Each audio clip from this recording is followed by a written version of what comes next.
como les decíamos, nos acompaña aquí en el plató de la noche ya José Manuel Álvarez, ministro de Asuntos Exteriores. Buenas noches. Buenas noches. Y bienvenido literalmente, porque creo que acaba de aterrizar hace nada, procedente de Rabat. Sí, en torno a las 8 de la noche acabamos de aterrizar después de toda una jornada. ¿Y le ha dado tiempo en el viaje o en la post-cumbre de analizar cómo ha ido, honestamente, cómo ha ido esta cumbre? Sí, además esta cumbre es el resultado de muchos meses de trabajo conjunto con Marruecos para llegar a ella. Estamos hablando de una reunión de alto nivel que hacía 8 años que no tenía lugar y es de lejos la reunión de alto nivel que más resultados concretos ha arrojado, que más número de acuerdos ha tenido, una veintena de acuerdos, que tiene una declaración final donde aparecen aspectos muy relevantes como el punto 42 sobre las aduanas en Ceuta y Melilla y sobre todo que crea una nueva etapa para que esa historia de vecindad, de frontera terrestre entre España y Marruecos, que es compleja, que es densa y que atraviesa cada X años unas ciertas crisis, tenga definitivamente un encaje basado en el respeto mutuo y en el beneficio mutuo. Más allá de la reunión en sí, del hecho de reunirse, ¿con qué se quedaría usted? No puede quedarse con todos los puntos. ¿Con qué se quedaría usted de la reunión como lo más importante, más allá del encuentro en sí, o lo importante fue el encuentro?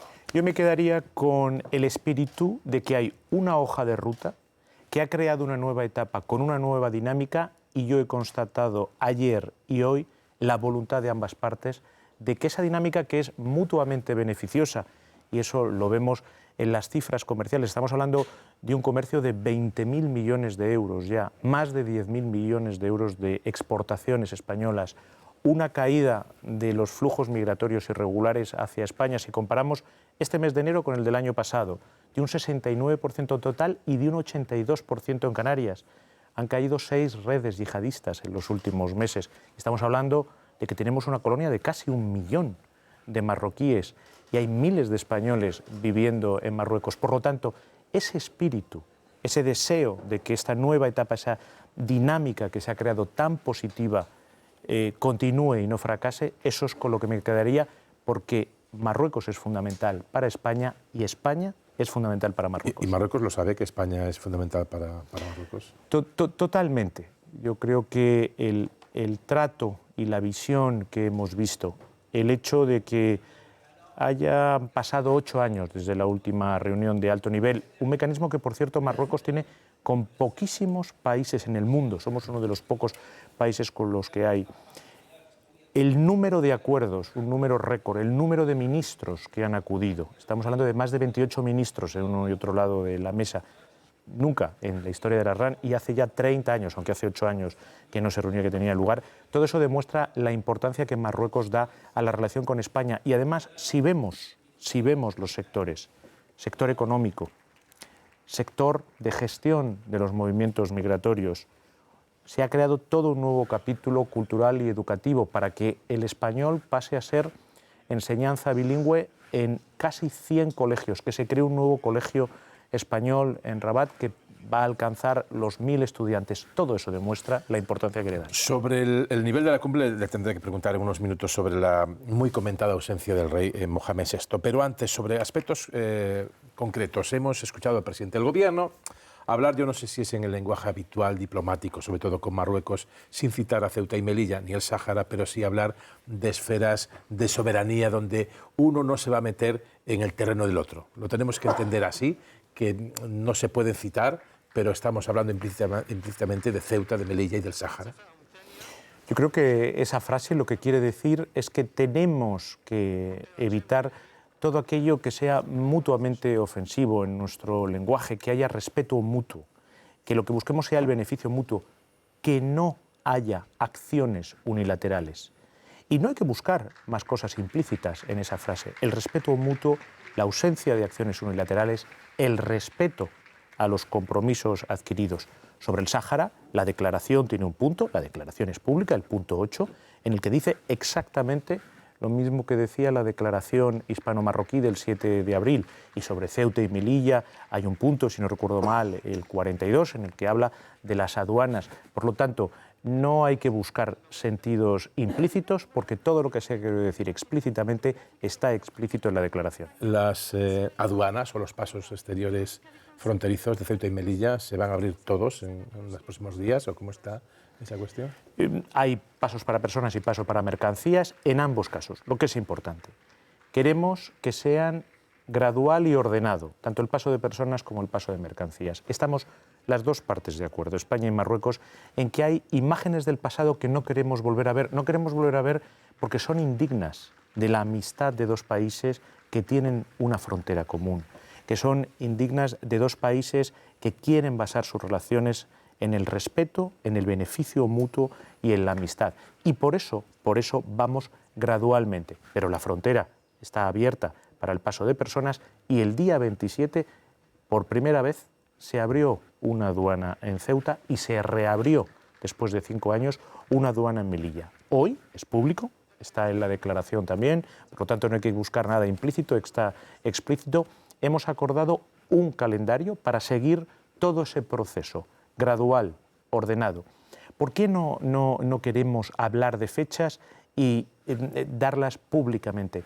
Por motivos de ordenamiento y de seguridad. No queremos, igual que fue con los primeros momentos de la apertura de la aduana para el tráfico de personas, no queremos avalanchas de personas, no queremos filas de personas esperando para entrar a Ceuta, a Melilla, a comprar. No queremos ver imágenes del pasado.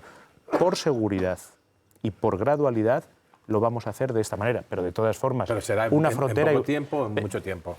El calendario es algo que está ocurriendo ya. El primer paso se ha producido. No estamos hablando de una hipótesis. La frontera para personas está abierta y sigue avanzando y la aduana para mercancías, insisto, cerrada en Melilla desde el año 2018 y que nunca ha existido en la historia. Nunca ha existido en la historia hasta el día 27 de enero en Ceuta. Abrió el día 27 de enero.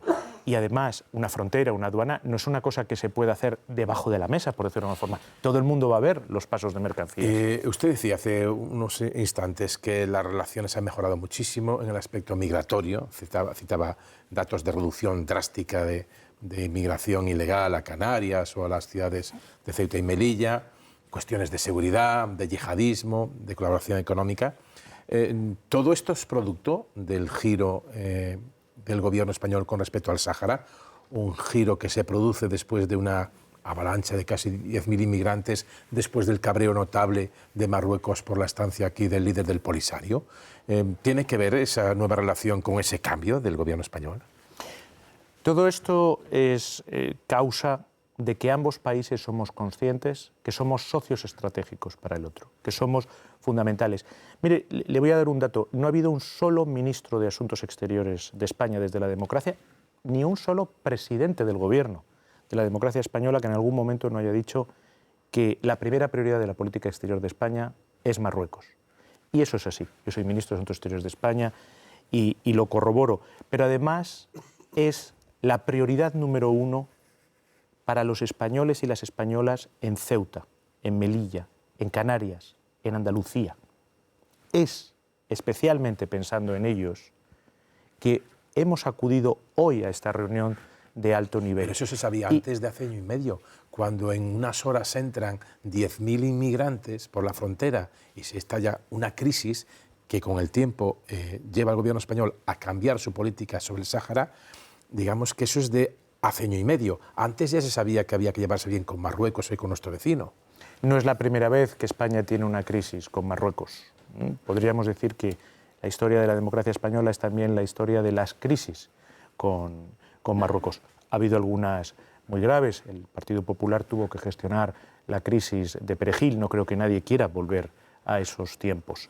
Y por lo tanto, la apuesta que hace el Gobierno de España y que hoy hemos constatado que hace también el Gobierno de Marruecos, lo sabíamos desde hace meses. Yo llevo muchos meses hablando con el ministro de Asuntos Exteriores de Marruecos. Ha habido ya muchos intercambios entre ministros de España con sus contrapartes de Marruecos.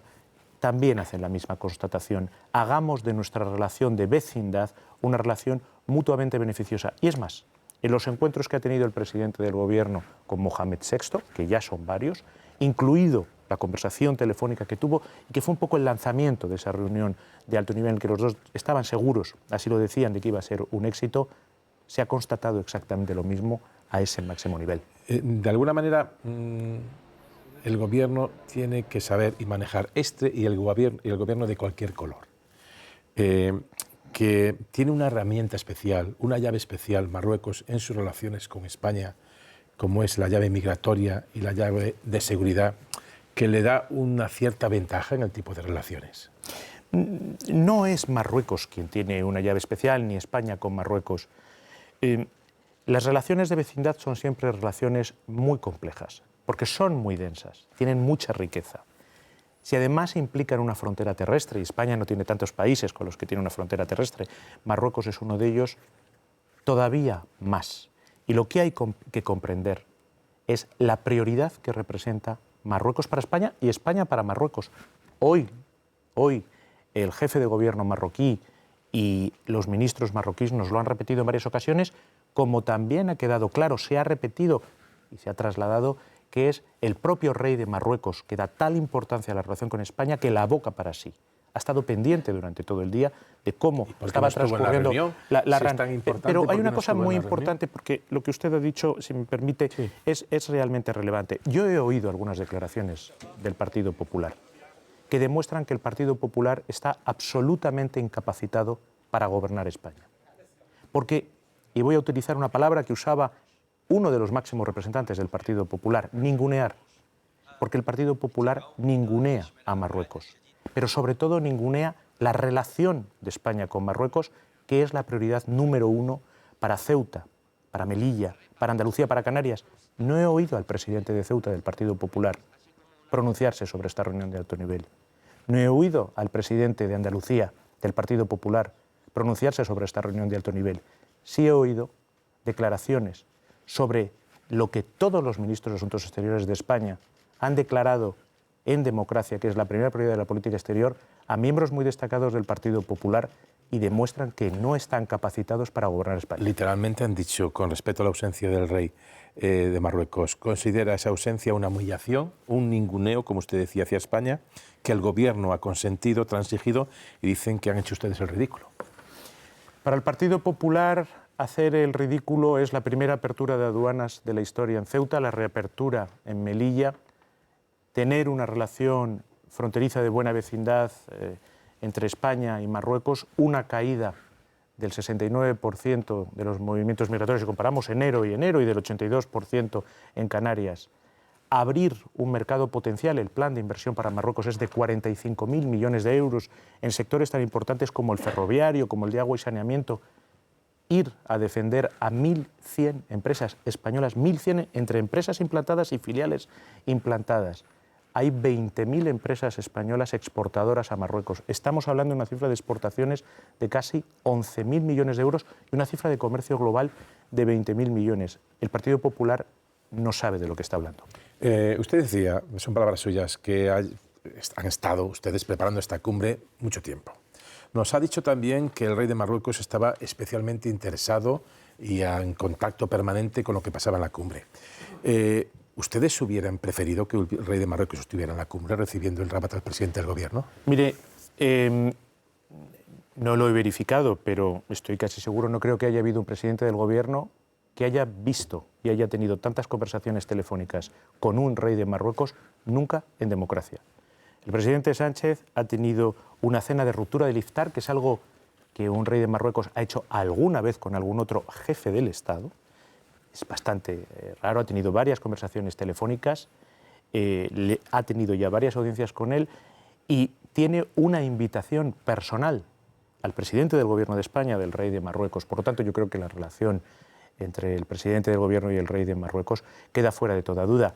Pero una reunión de alto nivel que hacía 8 años que no se celebraba, una reunión que debería de ser anual, se juzga por los resultados de esa cumbre, no por las fotos y los actos protocolarios. Eso lo hace quien no sabe de la importancia de la relación entre España y Marruecos. Ahí está esa veintena de acuerdos, ahí están esos compromisos tan importantes. Insisto, además no son compromisos etéreos, filosóficos, son compromisos para españoles y españolas de carne y hueso, que viven en Ceuta y en Melilla, que viven en Canarias, que viven en Andalucía, para 20.000 empresas exportadoras, para 1.100 empresas que están instaladas en Marruecos y también, si me lo permite, para una de las mayores colonias que tenemos en España, que es casi 1 millón de marroquíes. Pero precisamente por eso, yo le pregunto simplemente si usted y el presidente del Gobierno no hubieran deseado que si a ellos le dan a elegir, el rey estuviera recibiéndoles en Rabat.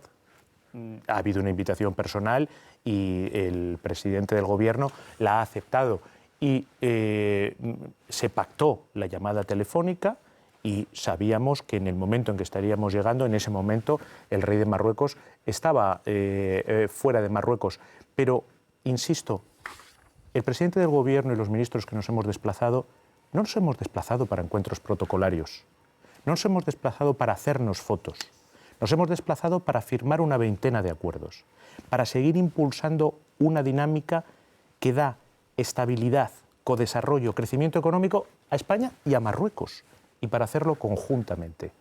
Eso es beneficioso para los españoles y, si me lo permite, muy beneficioso para los españoles. ¿Cuándo se enteran de que no va a estar por la llamada esta 2 horas antes de ir para Marruecos? En absoluto, lo he dicho públicamente a mi llegada a Rabat, no voy a entrar en detalles, pero la llamada estaba prevista con tiempo suficiente y estaba todo perfectamente planificado. ¿Pedro Sánchez ya sabía que no iba a estar días antes, que no iba a estar el rey, o no lo sabía? Lo sabía con tiempo suficiente. ¿Qué es horas o días? No voy aquí a desvelar el día, la hora, ni tampoco es necesario. Lo importante es, esa llamada estaba programada con suficiente antelación, esa llamada tenía un fin en concreto, que era dar ese lanzamiento a la reunión de alto nivel, hablar de aspectos concretos. Normalmente las audiencias suelen ser protocolarias y a posteriori. El rey de Marruecos estaba personalmente al tanto de esa reunión de alto nivel y terminó, eso yo creo que sí fue algo que salió del propio rey de Marruecos, como lo dice el propio comunicado real, con una invitación personal. Es bastante extraño en el sentido de que no ocurre con frecuencia que haya esas invitaciones. ¿Insiste usted en que es algo protocolario? Hombre, las facultades del rey de Marruecos son algo más protocolarias, en diferencia de lo que pasa con España. Por eso autorizó esta reunión de alto nivel, que se firmaran 20 acuerdos, y por eso ha hecho una invitación personal para seguir lanzando esa dinámica, para hacer uso de esas facultades ejecutivas que tiene. Ustedes han hecho un giro en el último año y medio con respecto al Sáhara, por lo tanto con Marruecos, las relaciones han mejorado indudablemente, pero eso también puede tener un coste. Citaba Pedro Cuartango, por ejemplo, la cuestión del Sáhara, que va muy arraigada a la izquierda española. Usted sabe que eso le ha costado algunas críticas de parte de su espectro electoral. Ustedes están arriesgando, por lo tanto, en mejorar las relaciones con Marruecos. ¿Cree que Marruecos está apostando en la misma medida que ustedes están apostando? Sobre la cuestión del Sáhara hay un punto en la declaración, que es el punto 8, y que recoge lo que está en la hoja de ruta de la declaración hispano-marroquí del 7 de abril. Estamos hablando de un conflicto que dura medio siglo, y en el que España está dispuesta a participar para desencallar un conflicto que, si dura medio siglo, podemos considerar que está bastante encallado. La solución no va a venir de España. No va a venir de España. Yo soy el primer ministro de Asuntos Exteriores que tuvo en el mundo que tuvo un encuentro con el enviado personal del secretario general de Naciones Unidas para la cuestión del Sáhara, Staffan de Mistura. Y no tendría que echar las cuentas totales, pero estoy casi seguro que soy el ministro de Asuntos Exteriores que más veces le ha visto.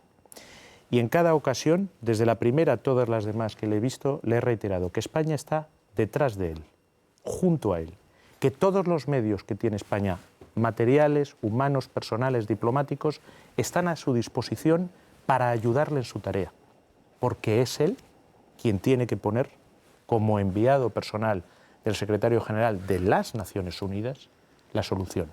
Y lo que nosotros sí queremos es no estar cruzados de brazos, pasivos. No queremos que pase medio siglo más. Sí, pero España sí tiene alguna responsabilidad, por lo menos moral, con ese territorio. Tiene, digamos, de alguna manera la encomienda de la ONU de arbitrar algún tipo de solución para eso, cuando fue el proceso descolonizador. La encomienda de la ONU la tiene el enviado personal del secretario general de Naciones Unidas, Stefan de Mistura. Y, insisto, he sido el primero, el que más veces, y siempre le he reiterado que todo aquello en lo que él crea que España, su servicio diplomático, los medios materiales, en alguna ocasión se ha desplazado en un avión de las Fuerzas Armadas Españolas que está a su disposición siempre que él quiera, para desplazarse a la región o a cualquier país del mundo. ¿Para qué? Para intentar desencallar el conflicto y poner una solución. Teniendo estas buenas relaciones con Marruecos, ¿es posible mejorar las relaciones con Argelia o eso no va a ser posible? O si ustedes se vuelven a acercar un poco a Argelia, se va a mosquear, por así decirlo, Marruecos. Yo, desde luego, veo la relación con Marruecos como una relación bilateral y la relación con Argelia como una relación bilateral. Y con ambos quiero lo mismo que con todos nuestros vecinos. Con Argelia yo quiero exactamente lo mismo que con todos nuestros vecinos. Respeto mutuo, beneficio mutuo, no injerencia en asuntos internos. Quiero lo mismo también, la misma relación que tenemos con todos los países árabes, basadas en la amistad. Porque hay una auténtica amistad del pueblo español hacia el pueblo argelino y yo estoy convencido que el pueblo argelino también profesa una amistad hacia el pueblo español. Y desde luego no veo las relaciones como algo mutuamente excluyente. Yo deseo tener con Argelia las mejores relaciones basadas en la amistad. ¿Han mejorado desde este giro de la política exterior española las relaciones con Argelia? La mano de España ha estado siempre tendida ¿Y la de Argelia? a Argelia. ¿Y la de Argelia? No voy a hablar en nombre del gobierno de Argelia, yo puedo hablar en nombre del gobierno de España. La mano de España ha estado tendida desde el primer día y sigue tendida. La ausencia de ministros de Unidas Podemos en esta cumbre, ¿alguna valoración? No existe una sola cumbre a la que haya acudido todo el Consejo de Ministros. Pero raro es que no vaya alguno de Unidas Podemos. Yo tendría que repasar, pero yo creo que ha habido cumbres como la cumbre, no sé, con Polonia, si no recuerdo mal, en la que no había ningún ministro de Unidas Podemos. Han ido los ministros que tenían en ese momento agenda y que tenían acuerdos que firmar y desde luego ha habido otros ministros que no han acudido y son del Partido Socialista. Eso no ha impedido que se firme ningún acuerdo que tenía que firmarse y que avancemos en todas las áreas, en el área económica, en el área comercial, que avancemos en el área de la gestión migratoria, que avancemos en el área cultural y educativa. Hemos avanzado mucho, mucho más que en muchos años, porque hacía tantos años que no se reunía la reunión de alto nivel que había demasiados temas pendientes, demasiados temas atrasados. Las informaciones sobre el llamado Qatar Gate, la posible participación en sobornos en la Unión Europea de servicios secretos marroquíes, ¿qué opina el gobierno español al respecto? Hay una investigación judicial en curso sobre la que no me pronuncio porque no la conozco, pero tengo plena confianza en la justicia de los países europeos. Y si los casos que aparentemente se están apuntando ahora, que los jueces están investigando, pues hay pruebas y se convierten en ciertos, por supuesto es algo que tendrá que cumplir la pena que impone la ley. Desde luego, el Parlamento Europeo, y estamos a 5 meses de tener la presidencia del Consejo de la Unión Europea, España, es una institución central, fundamental para Europa.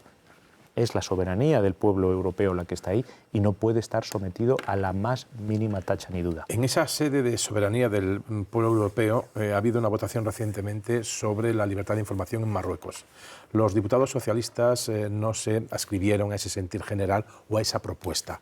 ¿Eso cómo lo tenemos que entender? ¿Que no lo ven claro, que haya falta de libertad de información en Marruecos, o un ejemplo palmario de la llamada Realpolitik, de que tienen que llevarse bien con un vecino y a veces hay que tragarse algún sapo? Bueno, yo no estoy en el grupo parlamentario socialista.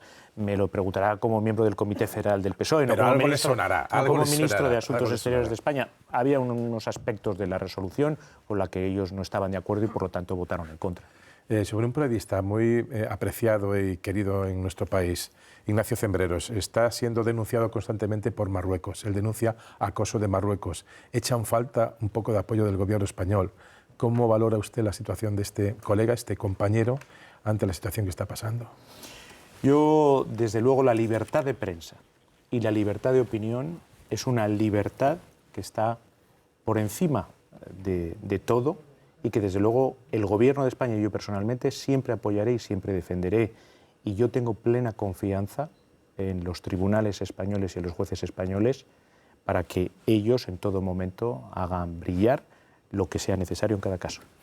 Una última cuestión, antes de ceder el turno a los compañeros. La guerra de Ucrania se va a cumplir este mes, el 24 creo, un año de guerra. Hoy ha estado precisamente Ursula von der Leyen con Zelensky en Ucrania.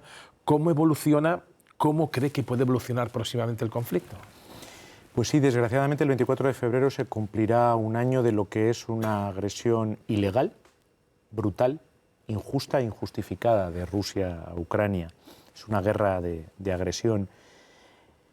A mí me gustaría equivocarme, pero desgraciadamente no veo, me gustaría de verdad equivocarme, pero no veo un fin cercano por un único motivo, porque la única persona que es responsable de esta guerra, que es Vladimir Putin, sigue pensando que la salida de esta guerra no es la paz, como pensamos todos los demás, empezando por el gobierno de Ucrania, el gobierno de España, todos los gobiernos de la Unión Europea, sino es todavía más conflicto militar.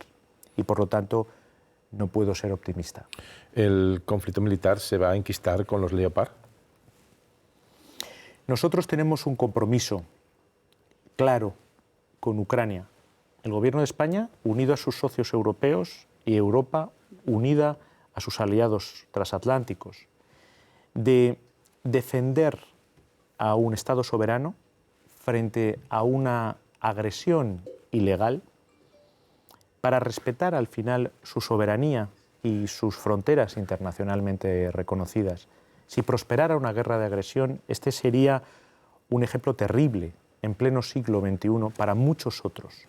Y por lo tanto, el compromiso con la defensa de la soberanía, de la democracia, porque no hay que olvidar que el presidente Zelensky es un presidente democráticamente elegido, y también con la defensa humanitaria de tantos civiles indefensos que son objetivos militares indiscriminados, continuará. Bueno, vamos ahora a ver qué piensan o qué preguntan los miembros de la mesa de análisis. Empezamos por Arsène Escolar. Buenas noches, señor ministro. Voy a volver al Sáhara. El cambio de posición de España se produjo en marzo del año pasado. Han pasado 10 meses. 10 meses da la impresión, por lo que nos está contando esta noche, que usted está muy satisfecho. Pero permítame que se lo pregunte expresamente. ¿Ha merecido la pena? ¿Realmente ha merecido la pena ese cambio? Porque fue un cambio de posición que provocó unas heridas notables en la opinión pública española, no solo en la izquierda, fundamentalmente en la izquierda, pero también en mucho electorado muy proclive al Partido Socialista. Fue casi una decepción. Dos cosas. Sobre la posición del Sáhara, lo he comentado ahora. La posición española al respecto se recoge en la declaración hispano-marroquí del 7 de abril, pero sobre todo nosotros estamos junto a y detrás de Staffan de Mistura, del enviado personal del secretario general para Naciones Unidas, que es quien tiene el mandato de Naciones Unidas y cuya labor, cuyo trabajo día a día, 24 horas al día, es encontrar una solución. Cualquier cosa que nosotros podamos hacer para ayudarle a él lo sabe, tiene nuestro compromiso. Segundo aspecto, la relación con Marruecos. La relación con Marruecos en estos momentos es una relación mutuamente beneficiosa. Si tomamos el aspecto económico, han crecido los intercambios comerciales en un 30%. Estamos hablando de 20.000 millones de euros prácticamente. ¿En este año? En este año. Han crecido un 30%. En comparación con respecto al año anterior. Ha habido un foro económico previo a la RAN. El día anterior, ayer, hubo un foro económico que clausuraron los dos presidentes de gobierno, el español Pedro Sánchez y el marroquí, porque hay entre empresas implantadas y filiales, hay 1.100, 1.200 empresas en estos momentos y hay 20.000 empresas españolas que están exportando. El 50% de la inversión española a África se concentra en Marruecos. Por lo tanto, es mutuamente beneficioso para el desarrollo de Marruecos y también para la economía de tantas empresas y tantas familias esa relación. En materia de gestión de flujos migratorios irregulares y de lucha contra todas las formas de terrorismo. Si comparamos las cifras de este enero con las de enero pasado, una caída del 69% en el global de España. Y si cogemos Canarias, una caída del 82% en un momento en que todas las demás rutas de migración irregular hacia Europa, todas, crecen exponencialmente. La de los Balcanes por encima del 100%, la vía de Italia por encima del 50%. Y en España se producen unas caídas de ese nivel en estos momentos. En los últimos meses han caído 6 redes yihadistas por el trabajo conjunto policial y judicial entre España y Marruecos. En ese terreno también la relación es mutuamente beneficiosa.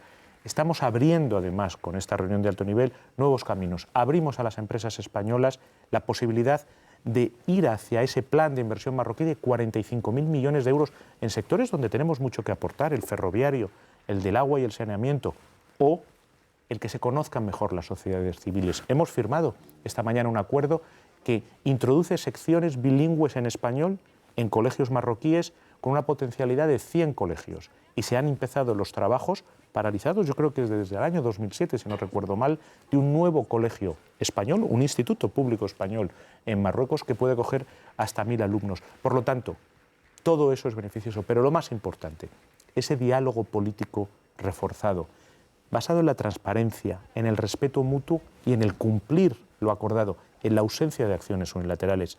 La relación entre España y Marruecos es evidentemente beneficiosa. ¿Pero cree que lo va a entender la opinión pública de izquierdas en España? Todo eso está muy bien, es decir, son resultados. Y en el otro lado de la balanza, ¿qué hay? Lo entienden perfectamente los ciudadanos de Ceuta y Melilla, los ciudadanos de Canarias, los ciudadanos de Andalucía, los empresarios. Todos ellos entienden la importancia de Marruecos. Pedro. Yo insisto en el tema del Sáhara. Como usted ha dicho, es un conflicto que data desde el año 75, cuando Franco estaba agonizando y el gobierno de Arias tuvo que decidir retirarse del Sáhara por la presión de la Marcha Verde. Esto algunos lo hemos vivido muy directamente. Usted ha dicho que hay que desencallar el conflicto y ha dicho algo que me parece muy relevante, que España sigue comprometida con las resoluciones de la ONU. Las resoluciones de la ONU son que se celebre un referéndum de autodeterminación en el territorio. Yo voy a ser directo. El problema es que España ha dado un giro diplomático en su posición y se ha alineado con Marruecos. Eso genera, obviamente, una distancia con el Polisario y con Argelia. Entonces, lo que yo le pregunto es, ¿cómo va a ayudar España a desarrollar el plan de la ONU, a que se celebre ese referéndum de autodeterminación, que cada vez es más difícil, habiéndose alineado con Marruecos? Mire, le insisto, no es España quien tiene que poner la solución, ni España ni ningún otro país. Estamos hablando de las partes y estamos hablando sobre todo de que hay un enviado personal. Por cierto, durante varios años no hubo enviado personal. Yo creo que esto es parte también de ese conflicto encallado. Por fin, una persona a la que yo tengo además en gran estima, un diplomático con mucha experiencia, Stefan de Mistura, ha sido nombrado hace algo más de un año como enviado personal del secretario general Antonio Guterres, precisamente para el Sáhara Occidental, para intentar desencallar, para intentar encontrar y poner encima de la mesa una solución. Evidentemente nosotros no queremos guiar a Stefan de Mistura, sino todo lo contrario. Lo que sí le puedo decir es que nosotros no vamos a escatimar esfuerzos en estar allí donde él nos lo pida, en ayudarle en lo que él nos lo pida, si podemos ser útiles. Y yo se lo he trasladado en muchas ocasiones. Elsa. Buenas noches, ministro. ¿Por qué tenemos la sensación de que Marruecos tiene la sartén por el mango en la relación con España? Que España no para de hacer esfuerzos y gestos tan importantes, de tanto calado como el giro en el Sáhara, y Marruecos no corresponde de la misma manera. No creo que Marruecos tenga ninguna sartén por el mango. Lo que ocurre, y esto nos ocurre con nuestros amigos y vecinos portugueses, franceses y también de Andorra, aunque la frontera sea más pequeña, que Marruecos es uno de esos países vecinos con los que además tenemos una frontera terrestre, una amplísima frontera marítima y por lo tanto las relaciones son muy densas.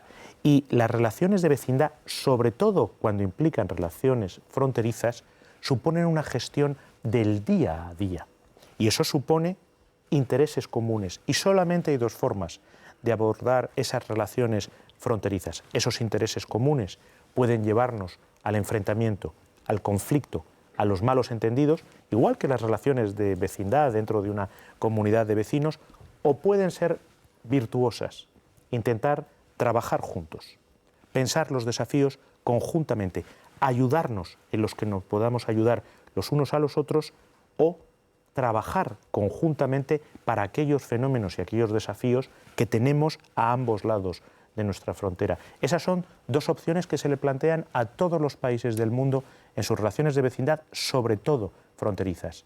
Nosotros hoy en Rabat hemos escogido conjuntamente con Marruecos que sea trabajar conjuntamente para hacer frente a desafíos que además son globales y nos superan con mucho. La lucha contra las mafias que trafican con seres humanos, la lucha contra las redes yihadistas, la lucha contra el cambio climático, el desarrollo económico, el trabajo conjunto de las empresas, no podemos enfrentarnos solos, lo tenemos que hacer conjuntamente. ¿Y el factor decisivo es el control de los flujos migratorios? ¿Es por eso por el que España parece tener que hacer tantos gestos a Marruecos, por el control de Marruecos de los flujos migratorios? Los flujos migratorios es una parte importante de nuestra relación, pero no es el factor decisivo. Desde mi punto de vista, es decir, como miembro del Gobierno de España, el factor decisivo son los intereses de España y de los españoles. Y muy claramente, los de los españoles que viven en Ceuta, en Melilla, en Andalucía, en Canarias. Ese es el factor decisivo.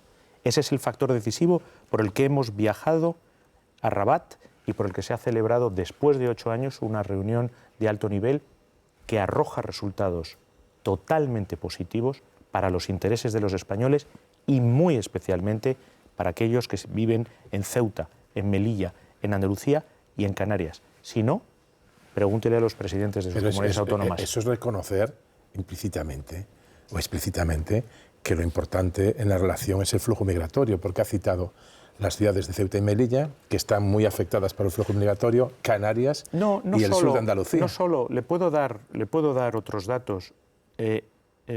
Muchísimas de esas empresas exportadoras y de empresas implantadas en Marruecos son andaluzas.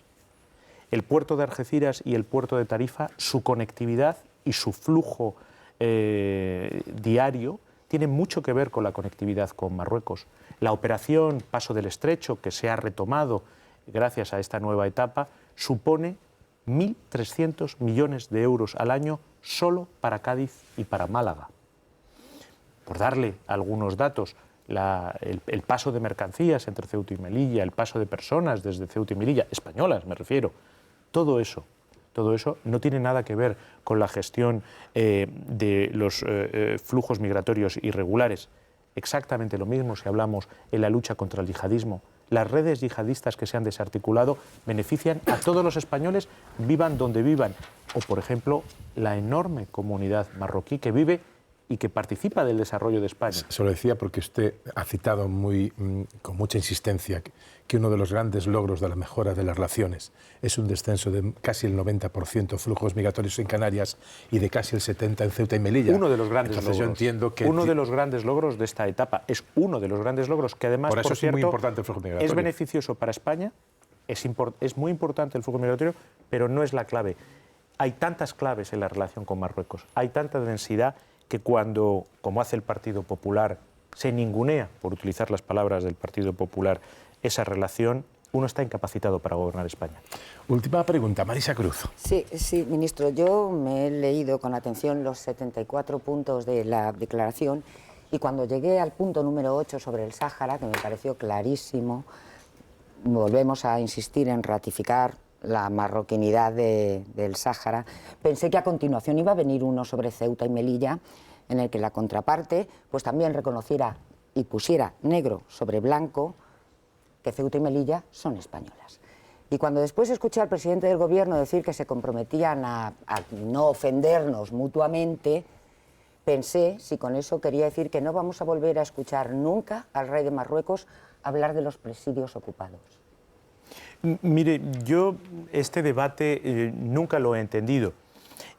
Yo no necesito que ningún país me certifique o me ratifique o me escriba que Ceuta y Melilla son españolas. Tampoco necesito que me lo digan para Madrid o para Barcelona o para Valencia o para La Coruña. Pero nos ofende que nos digan son españolas lo que y yo le punto. digo. Entonces, nunca iré a pedirle a un tercer país que me ratifique cuáles son mis fronteras internacionalmente reconocidas, cuáles son las ciudades españolas.